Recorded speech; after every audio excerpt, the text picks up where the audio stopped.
Demi Palestina, Presiden Iran perdana kali injak tanah Saudi untuk kerjasama melawan Israel.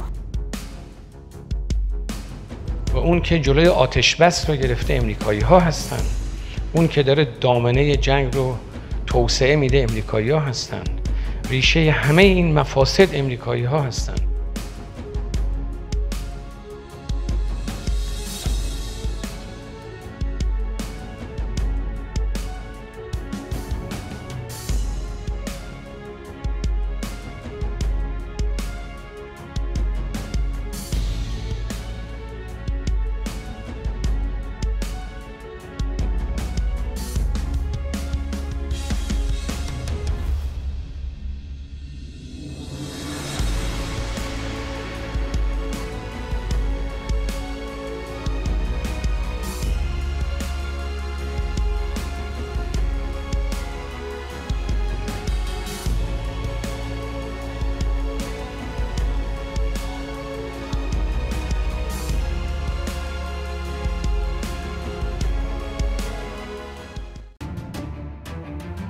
Presiden Iran Ebrahim Raisi tiba di Riyadh, Arab Saudi pada Sabtu untuk menghadiri rapat darurat Liga Arab dan Organisasi Kerjasama Islam atau OKI terkait agresi Israel ke jalur Gaza Palestina. Raisi berharap rapat pemimpin Arab dan juga Muslim hari ini bisa menghasilkan aksi nyata untuk menyetop kebrutalan Israel yang terus menggempur jalur Gaza. Gaza bukan arena untuk berkata-kata saja, ini harus menjadi arena beraksi dan tindakan, kata Raisi di Bandara Teheran sebelum berangkat ke Riyadh. Raisi terlihat tiba di Bandar Riyadh sekitar Sabtu siang dan langsung bertolak ke lokasi pertempuran. Ini merupakan pertama kalinya seorang presiden Iran mengunjungi tanah Saudi sejak 11 tahun terakhir ketika dua negara memutus hubungan diplomatik. Presiden Iran terakhir yang mengunjungi Saudi ialah Mahmud Ahmadinejad pada tahun 2012 lalu. Rapat itu pun menjadi pertama kalinya Presiden Iran berkunjung ke Saudi sejak Riyadh dan Teheran sepakat menormalisasi hubungan diplomatik pada Maret 2023 tahun ini. Saat ini persatuan negara-negara Islam sangatlah penting, kata Raisi. KTT ini akan mengirimkan pesan yang kuat kepada para penghasut perang di Timur Tengah dan menghasilkan penghentian kejahatan perang di Palestina, paparnya. Menambahkan seperti dikutip dari Reuters. Raisi berharap rapat OKI dan juga Liga Arab hari ini bisa menghasilkan konsensus di antara sekitar 57 negara yang hadir, termasuk Presiden Republik Indonesia Joko Widodo. Dalam rapat ini, Raisi diperkirakan akan mendesak sanksi dan embargo terhadap Israel seperti boikot sepenuhnya pasokan gas dan minyak ke Israel sehingga pertahanan dari Zionis tumbang.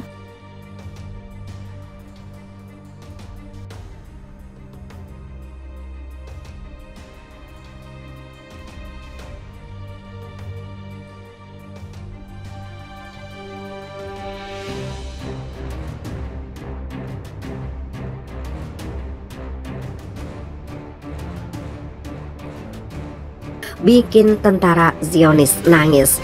Jangan remehkan Palestina yang tidak punya batalion sehebat dan secanggih Israel, karena pada faktanya pasukan Jenin Palestina mampu ganyang seluruh pasukan Israel hanya dengan senjata seadanya, dipersenjatai dengan senapan M16 dan aplikasi perpesanan terenskripsi. Militan Palestina melawan pasukan Israel di Jenin. Daerah tersebut menjadi markas pria bersenjata di tepi barat yang terkait dengan penembakan mematikan di Tel Aviv pekan lalu.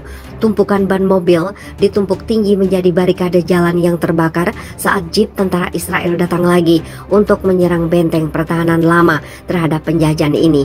Siapa kamu? Khaled bertanya kepada tim AFP yang berkunjung melalui jendela mobilnya saat bertugas jaga di luar kamp pengungsi Jenin. Apa yang kamu lakukan di sini? Apakah kamu orang Israel? Tugasnya yaitu mengawasi di luar kota berpenduduk 13.000 orang terhadap pasukan Israel, menyampaikan penampakan apapun kepada para pejuang bersenjata lengkap yang tersembunyi jauh di dalam kamp labirin beton dari gang sempit.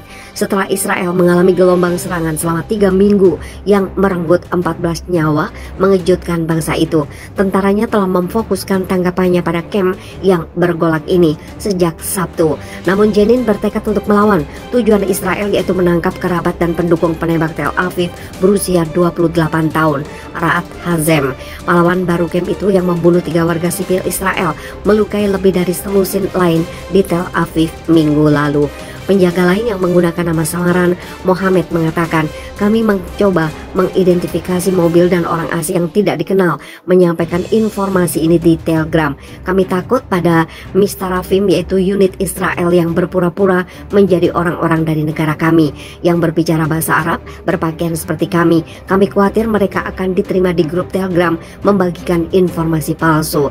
Sementara beberapa hari terakhir, Dinas Keamanan Israel telah menuntut agar Ai-Hazem menyerah, mengancam operasi yang lebih besar jika dia tidak melakukannya. Pada hari Minggu, tentara melepaskan tembakan ke mobil saudara laki-laki pria bersenjata itu, Hamam Fatih Hazem, martir tawanan atau cacat senjata modern beredar luas di kamp dan para pejuang siap berperang, kata juru bicara bertopeng para martir Al-Aqsa Brigade.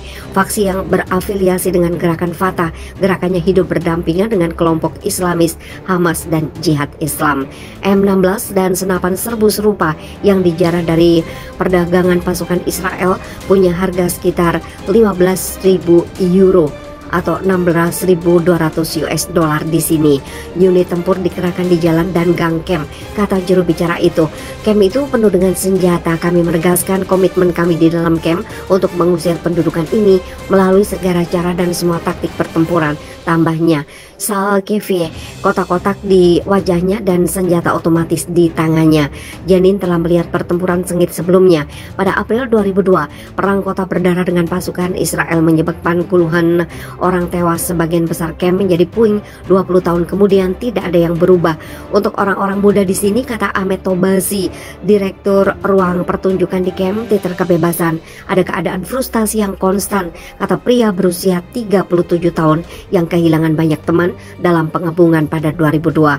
Saya belum menikah, hari ini saya sedang memikirkan apakah saya ingin membawa anak ke dalam kondisi ini, katanya.